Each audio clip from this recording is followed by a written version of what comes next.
My neighbor spent 8 straight months building what had to be the most stunning deck I had ever laid eyes on. It had everything.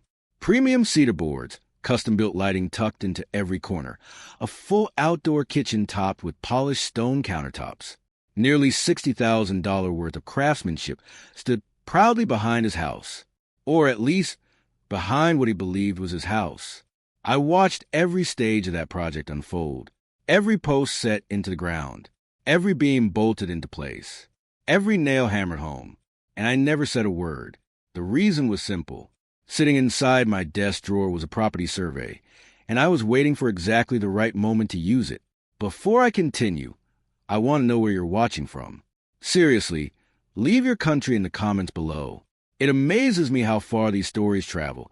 I genuinely enjoy reading every comment that comes in. My name is Raymond Kowalski. I'm a retired civil engineer living in a medium-sized town in Ohio, and I've called the same house home for the past 22 years. 3 years ago, a man named Garrett Foss moved in next door.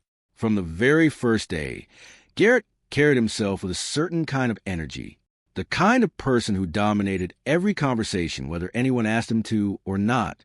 He had a loud handshake, even louder opinions, and an endless need to be the center of attention.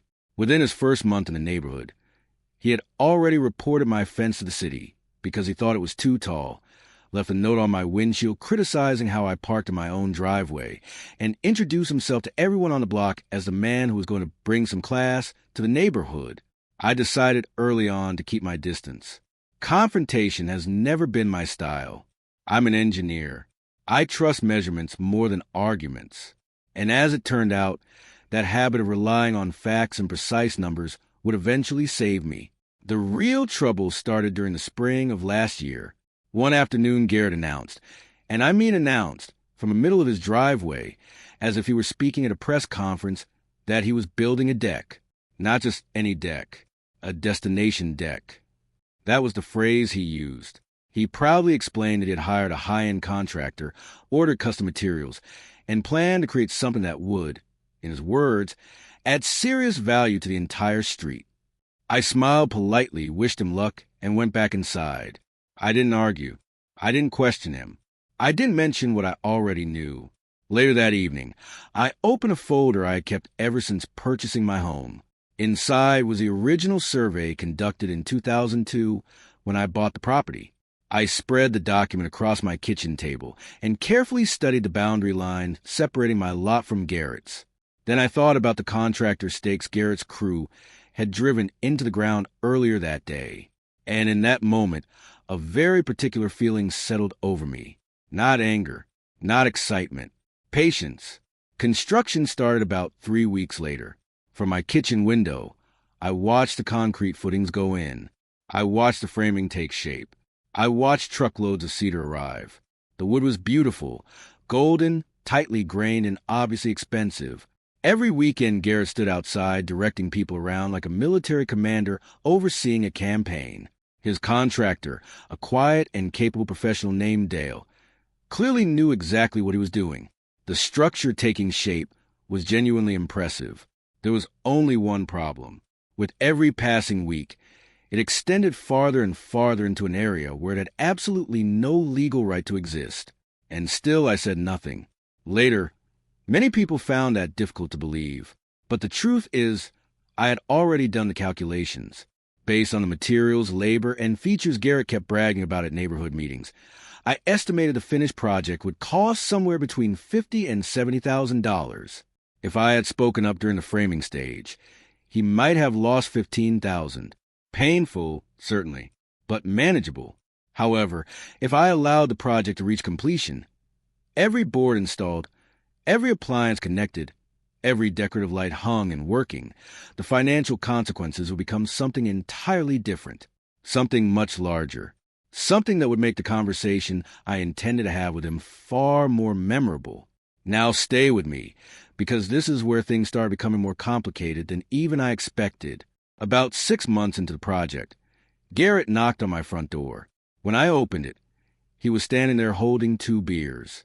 And for the first time since I had met him, he wore an expression I never thought I'd see. He looked almost humble. He stood there holding out one of the beers and said, "Raymond, I know we've had our disagreements over the years, but the deck is almost finished, and I'd really like you to be the first person I invite over to enjoy it." I remained in the doorway for a moment, looking at him. This was the same man who had turned my fence into a city complaint, who had criticized where I parked my own vehicle, and who had somehow managed to treat my quiet existence as a personal inconvenience. Yet now he seemed different. Not completely different, but different enough. I smiled and nodded. "I like that, Garrett," I said. "Let's make it happen." And I meant it. What I didn't mention was that just 2 days earlier, I had hired a licensed surveyor to conduct a brand new survey of both properties using modern GPS equipment and county-certified measurements. When the results arrived, they confirmed exactly what I already suspected. The deck extended 12 feet onto my property. 12 full feet. The most expensive section of the entire project sat squarely on land Garrett didn't own.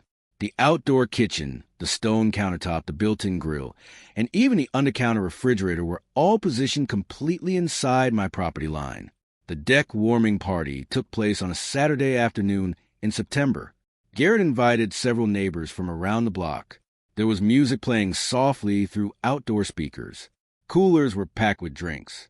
People laughed and admired the finished project.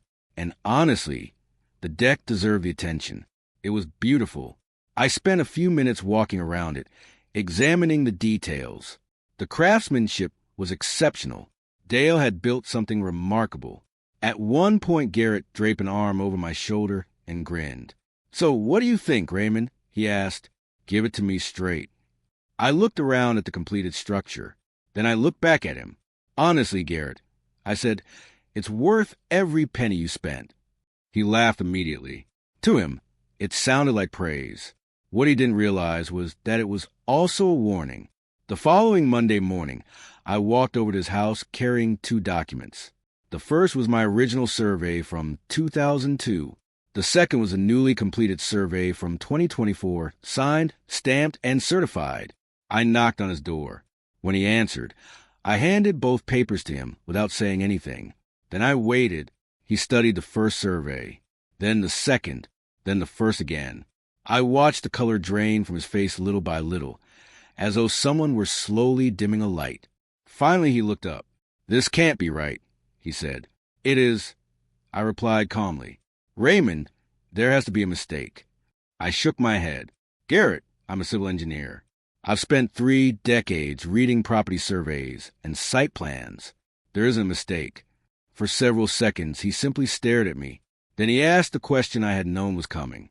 "Why didn't you tell me before I built it?" I answered quietly. "You never asked."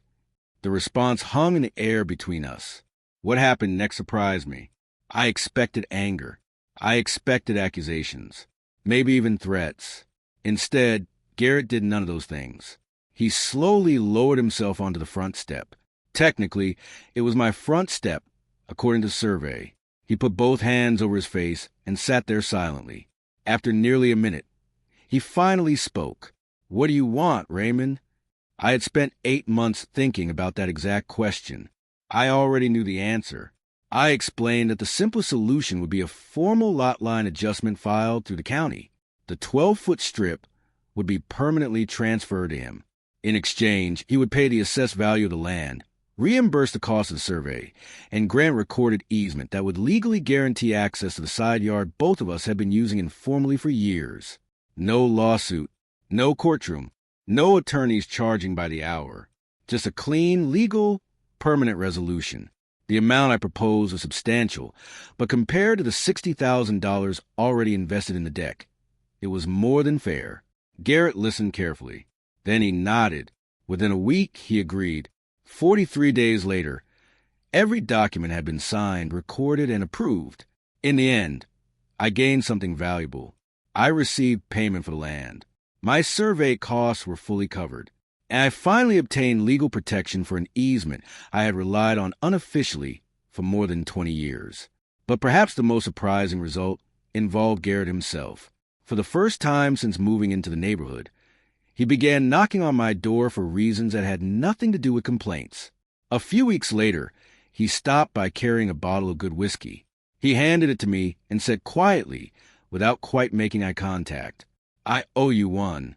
I accepted the bottle and smiled. No, I said, you owe me exactly what you paid. We're even. To this day, the deck is still there. The cedar has weathered beautifully. The outdoor kitchen still gets used every summer. And every evening when the string lights glow above that deck, I find myself thinking about one simple lesson. There is a difference between reacting quickly and thinking patiently. Garrett acted on impulse. I acted with patience. And in my experience, patience is usually the more expensive tool. So let me ask you this. If you had a survey sitting in your desk drawer for 8 months, would you have stayed silent? Would you have waited until the project was completely finished? Or would you have spoken up the moment those construction stakes appeared in the ground? Let me know in the comments. And if someone you know could learn something from this story, share it with them. It might save them $60,000 someday.